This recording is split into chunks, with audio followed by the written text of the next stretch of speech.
Jamen det har jeg ikke. Jeg glemmer mig selv på. Og du går i skoven, som jeg sagde? Ja. Ej, det er fantastisk.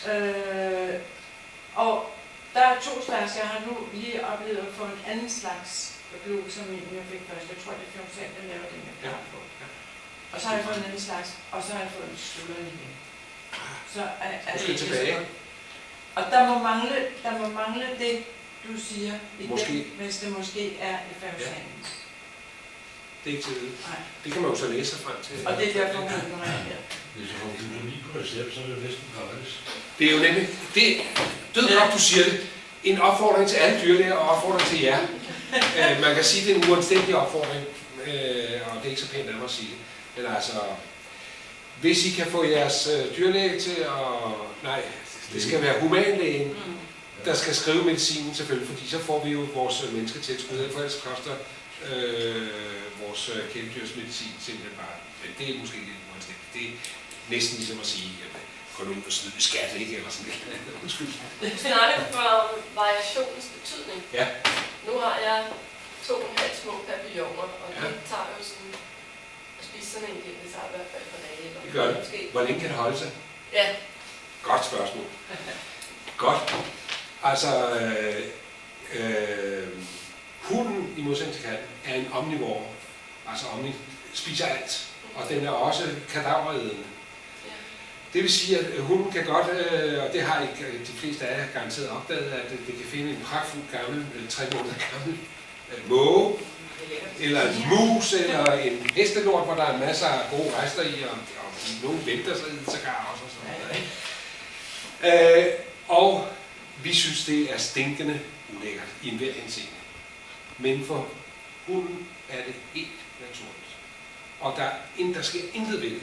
For hundens mave, surhedsgraden, pH-værdien, den er 1 i modsætning til vores, der er 4-5 stykker. Så det vil sige, at skulle der være salmonella, hvad der overhovedet ikke er, det bliver der også kontrolleret i vores kød selvfølgelig. Men skulle der være det, eller skulle der være andre bakterier i månen, eller hvad ved jeg, så sker der intet, fordi de bliver neutraliseret per sekund i det øjeblik, det kommer ind i maven på hunden. Så det er ikke noget. Når du snakker om variation, sådan en pakke der er jo til en... Der er til god tid der. Hvordan gør man så? Fordi hun har sådan, de har sådan nemlig. Præcis. Ja. Og så er der jo variation, de så skal have. Jo, fordi det du glippede før, det var så, at jeg sagde over tid. Det vil sige over en måned eller 2. Det vil sige, og jeg sagde også, at rækkefølgen på kødservering er bedøvende ligegyldig. Så det kan holde sig som menneskeføde. Selvom det er menneskeføde, så holder jeg der af princippet adskilt fra i min køleskab, når jeg tør det op. Ikke? Så jeg har en eller anden plastikbold, der passer til den her, og det lægger jeg altid i. Dagen foran, når jeg får min hund, så eller kone gør det så i sin plastikbold. Ikke? Og så kan det holde sig efter vores opfattelse fuldstændig på samme fod som almindelig menneskeføde 3-4 dage. Længere kan det så ikke holde sig. Men det er hensyn til os, og hensyn til vores køleskab. Så hvis du har 2, så skulle du nok kunne spise sådan en pakke, vil jeg tro. Du kan også brække det over, hørte vi jo før med... Jamen, jeg vil gøre noget brugt. Ja, det er der skal med i.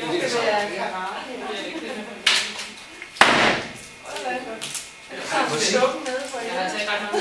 Ej, det er super. Ej, det er flot. Learning by doing. Sådan. God gang, der er godt. Sådan. Det kunne du også gøre. Det du ikke kunne finde ud af. Har du prøvet det, eller hvad? Man skal vende den. Du skal vende den den rigtige vej. Ja, det så lige, hvad du gjorde der. Vi må lige have trikset, og sådan her. Det var sådan her. Med en kæmpe op, ikke? Ja. Som kan bøje. Ja, selvfølgelig. Jeg ved Jeg ikke, vil hvor lige få det 2 dage i træk, og så tænker jeg nok, det må være lidt kedeligt, men altså, det har jeg så bare gjort, for jeg har ikke kunnet finde ud af det, så de har fået det samme 2 dage i træk. De 2 dage om at spise sådan. Okay. Altså, jeg vil spise sådan en pakke op under andet, fordi man skal ikke smide det ud, og det er jo det samme. Nej, så kunne man bare komme med en frysepose, og lige gemme den. Det kunne man ikke. Ja. Hvis det ikke er frosset for meget op, så må man officielt må man jo ikke vælge, men altså... Nej, men hvis man kan gøre det der med sådan en helt frosten jo. Ja, hvis det ikke frosten er, nu på den der gode metode. Nu er det det. Tak. Du skal have penge igen. Nå. Det var det. Så findes kødet også i håndskåret. Og det er jeg meget imponeret over, fordi det er så den nordtyske brødrene Clausen, som de hedder, der jo køber kødet på siden. Vi må jo ikke sige, at det er økologisk kød. Det er 80% af det. Og vi må heller ikke sige, at det er for fritgående, fordi hvis der nu er en enkelt kreatur, der ikke har været fritgående, så er det uhæderligt. Så vi har absolut ikke økologisk kød, og vi har absolut ikke fritgående kreaturer. Og det er det faktisk reelt. Så kalunen, den bliver håndskåret også. Og den har en sjov, meget lysere farve end den der maskinhakke. Jeg forstår ikke, hvordan den forskellen kan være. Men ikke desto mindre, det håndskåret, det er lidt større bidder og sådan noget.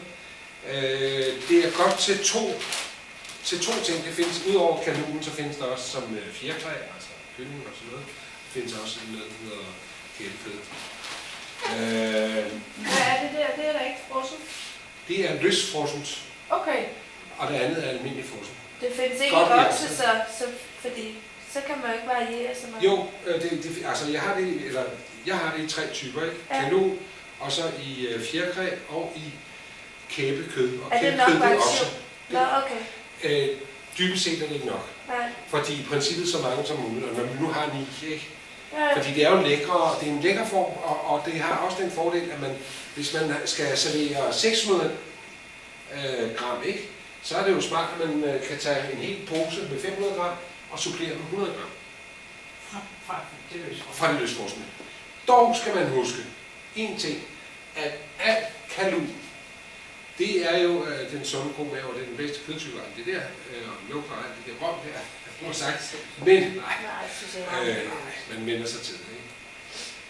Men når det er så sagt, hvis man så blander det sammen med en hvilken som helst anden kødtype, så hopper bakterierne over på det andet kød. Og hvis ens hund, hvis man ikke giver den faste der, og hunden selv holder faste, så skal man jo selvfølgelig gemme kødet, dække det til og sætte det ind i køleskab, som jeg nævnte før. Men det kan man bare ikke, når man har fodret det sammen med kalunen. Så kalunen skal man altid holde adskilt fra alle de andre kødtyper. Alle de andre kødtyper kan man roligt blande sammen. Alt det man vil. Bare ikke kalunen. Nu har jeg bare sagt, hvis det er, ikke? Kalunen. Det må ikke blande sammen med det. Man kan blande det sammen i tallerkenen, men ikke organe.